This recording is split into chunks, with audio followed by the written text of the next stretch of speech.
Morning. So today we will be talking about creating a timeline for your clients. One of the most useful tools that I use for client presentation would be a blank piece of paper and a ball pen. In this case, a pen and pen.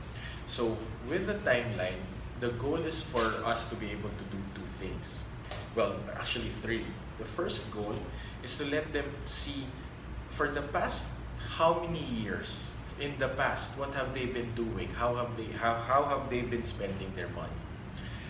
Two would be, what is my future goals and what is my future long-term dreams? And then finally, the third one is would be, how will I be able to reach the goals given that I know my spending habits, or I've realized my spending habits already? Is it aligned? If it's not aligned, then we have to do something about it. And that's the goal of creating a timeline for your clients. So we mentioned that the first step to creating a good timeline is to make them think of the past. So what is it about the past that we want to focus on? No, it's not going to be their love lives, but rather we want them to focus on how they spend their money. So look at it this way. So the first step is the past. I hope you can read this. So now, say for example, the question that I usually ask people to let them think of the past is this: how many years have you been working?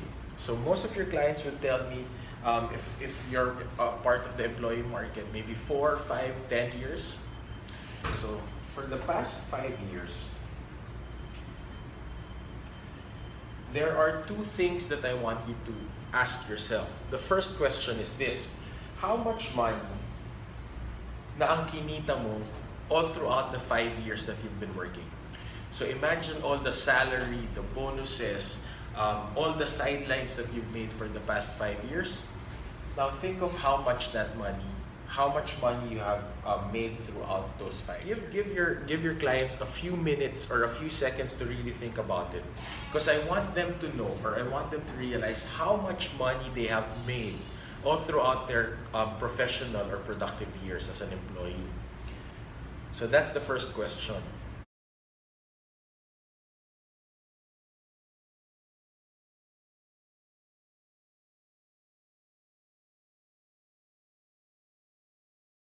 The second question would be, now if you try to look at, you know now how much money you've made. Now let's look at the savings, your savings account. If you look at your savings account or the portfolio, the question is this: so now I want you to look at your passbook in your head. You don't have to tell me anymore. If you look at your passbook, if you look at the amount of money that you have set aside, do you think it's going to be at least 20% of what you've made all throughout your working life?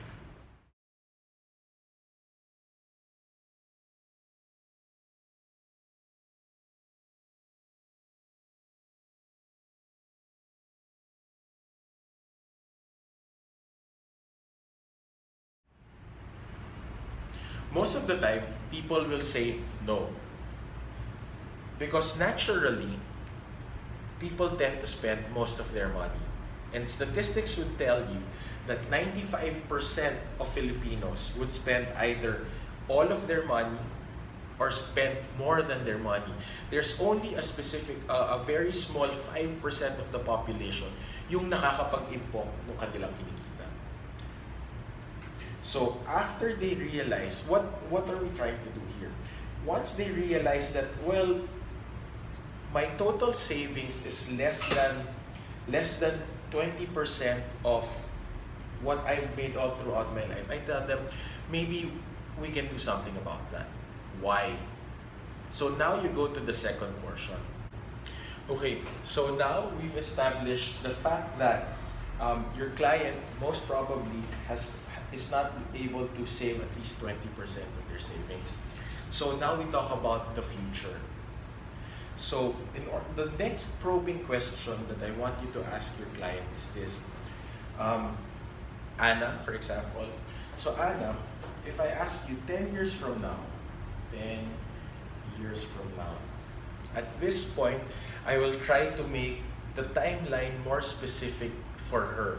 So if I'm talking to an employee, maybe she's currently 25 years old.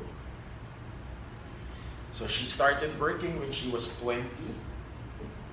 So all the way to age 25, we have established the fact that she has not yet really set aside substantial amount of money. Now, 10 years from now, I want you to put her age. So 10 years from now, she will be 30 years old. At age 30, so the next question is this. So at age 30, Anna, or 10 years from now, may I know ano yung goals mo? Ano yung gusto mong bilhin? It's simpler when you word it that way. Kasi pag sinabi mo goals, it would sometimes feel like it's such a big word. Goal, dreams, aspirations. But really, when you put it down into layman's terms, goals is basically, so 10 years from now, ano yung gusto mong bilhin? Most of the time, especially for the employee market, they will say two things, well, three things. It's either, it can be a car, it can be a house, or a condo, or it can be, I don't want to be an employee anymore and I want to put up my own business. So it can be a business. So these are the three most common answers to what do you want to have or what do you want to buy 10 years from now. Okay, so what we're going to do now is this. So 10 years from now, say for example, she wants to buy a house. So you're right here, at age 30, you want to buy your house. The usual story, and later on I'll tell you the story if they want to put up a business also. The usual story that I give my prospects or my clients when they say they want to buy a house is this. There was a research that was done by Ayala Land, one of the biggest property developers in the Philippines. There was a study that was done by Ayala Land, and they found out two things. They said that most young professionals or yuppies, during my time we were called yuppies, or now they're called millennials. Most young professionals or millennials can afford the monthly amortization, meaning yung hulog kaya nating bayaran kada buwan dahil malaki naman yung sweldo. Ngunit yung pinaka nahihirapan makamit ng young professionals and millennials even at age 35 would be the down payment. Because if I want to buy a property, say for example it's 5 million pesos. If the price of the property is 5 million pesos 10 years down the road, what does it mean? I have to make a down of 20%. In this case, a 5 million property, the down payment should be at least 1 million pesos. So, so this is 1 million pesos down payment.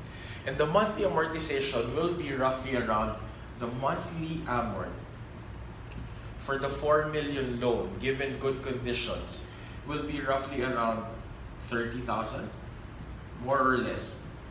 So it means if it's a dual income household, if by that time that young professional is married, they just need to have the 1 million peso down. They amortize it on a monthly, they amortize the property for 30,000, meaning the husband pays 15,000 and the wife pays 15,000. After 10 years, they have their own property already.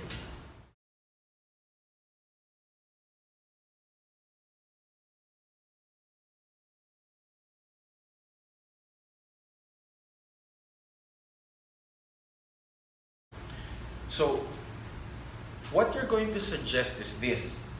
You go back to your timeline. You tell them, oh, for the past 5 years, we said that we've earned so much, but we really haven't got 20% of our 20% savings of whatever we've made all throughout the years. So my suggestion to you, because you're going to provide the suggestion, is this. Let's change it right now. my suggestion is unti-unti for the next 10 years, 1, 2, 3, 4, 5, 6, 7, 8, 9, 10 years, you'll set aside small amounts of money so that by the 10th year, when you turn 30, you'll be more prepared to actually make that down payment of 20% for the property. If it's 5 million, it's going to be 1 million pesos.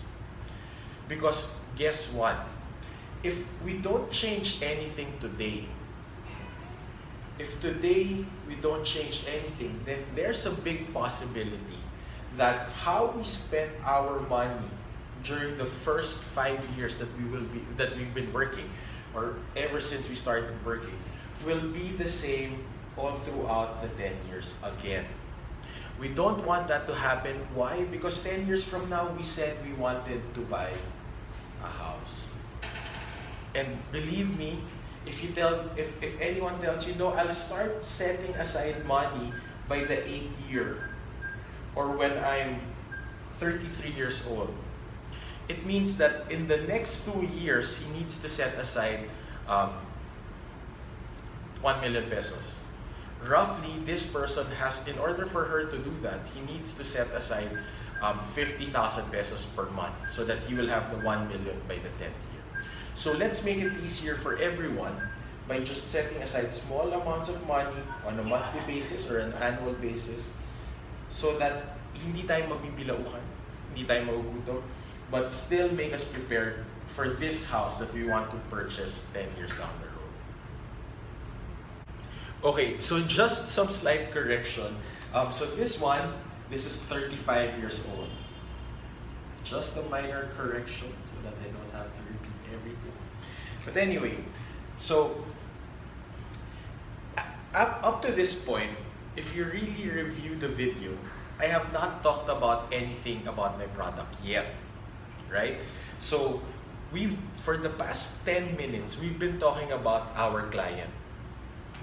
We've been talking about his spending habits, his future dreams, and our suggestion that he sets aside money on a regular basis so that he will be more prepared for the house that he wants. So what are we trying to do here? We're trying to make them visualize through a timeline how their life will go. Okay, so now we're going to talk about the different goals that we mentioned earlier. So most of the time, the goals that the employee market or the young professionals will tell you will be 10 years from now they want to have a house. 10 years from now they want to have a business. So let's talk about each of their goals.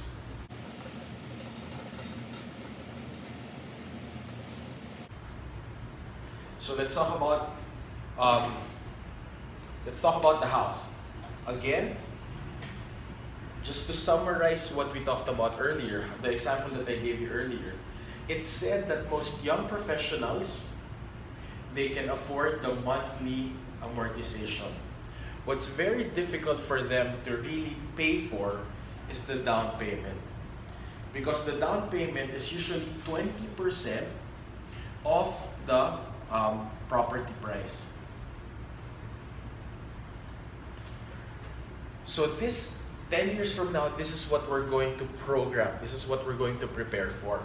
Now, this is the first thing that they usually say. The second will be they want to put up their own business.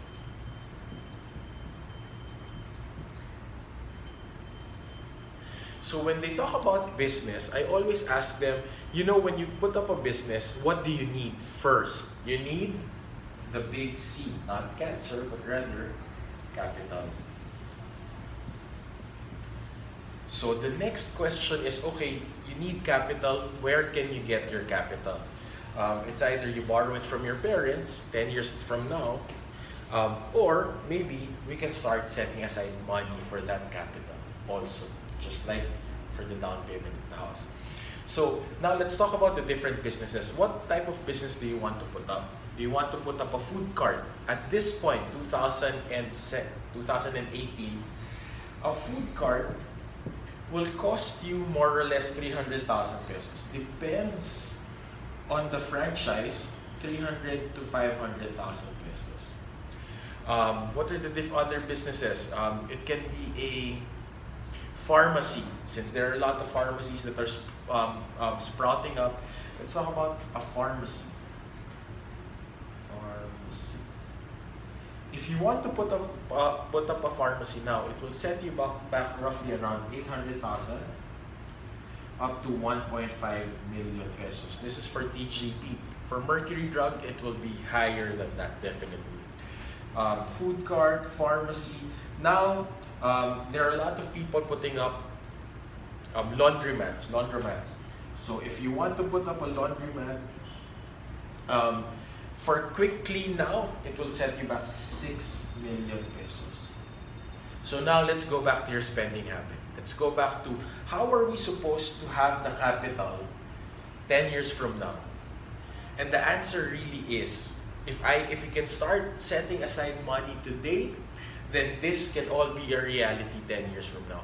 But if I keep on spending the same way as I've been for the past 5 years, for the past 10 years, then believe me, 10 years from now, you'll see yourself and you'll tell yourself, I want to put up a house, or I want to have a house, I want to put up a business. Again, another 10 years. So we start at 25, if we start now, at age 35, it's within your reach, then we can start building the things that we want. But if we don't do anything now, then we keep on pushing back our dreams farther and farther away. Okay, so we mentioned earlier that most of the time your client tells you that they want to buy a car, a house, or put up a business eventually. We've talked about buying a house, we've talked about putting up a business, needing the capital or needing the down payment, but I really haven't talked about buying a car. Why? Because I usually tell people that a car can be a medium-term goal for you, meaning you should be able to buy it 3 to 5 years from now. Usually cars, there are low down payments, there are low monthly amortization. So it should be something that's within your vision in the next few years. So let's reserve the bigger dreams, the bigger goals, the bigger purchases 10 years down the road. And the best way for you to really prepare for it is to change your spending habit today. So that's your timeline for you. Again, in the past 10-15 minutes, we haven't talked about any products that I'm going to offer, because I want to lay down the premise. I want to lay down the runway to which before I'm able to present the plan, because I want them to really attach their goals and their dreams to the product that I'm going to sell them. If I start selling to them the moment I sit down and I just show them figures, the 1 million, the 2 million, the 3 million, the 4 million pesos that you're projecting 10 years down the road, it's just a number for them. But because of the timeline, the 1 million, they see that the 1 million is the down payment for the house. The 3 million is the pharmacy or the laundry. So now they're able to relate to your presentation better. And at the end of the day, it's not about the returns, but rather what value your product will bring to your lives. And that's what we want to really focus on every time we're in front of a client. So there you have it. That is how I make my timeline for my clients. Once again, you create the timeline so that you're able to create value even before you're able to present a plan. And together, it becomes a very strong proposition. So now it's your time to do it. For the next 15 minutes, go to your seatmate, go to your client, and try it out. Good luck.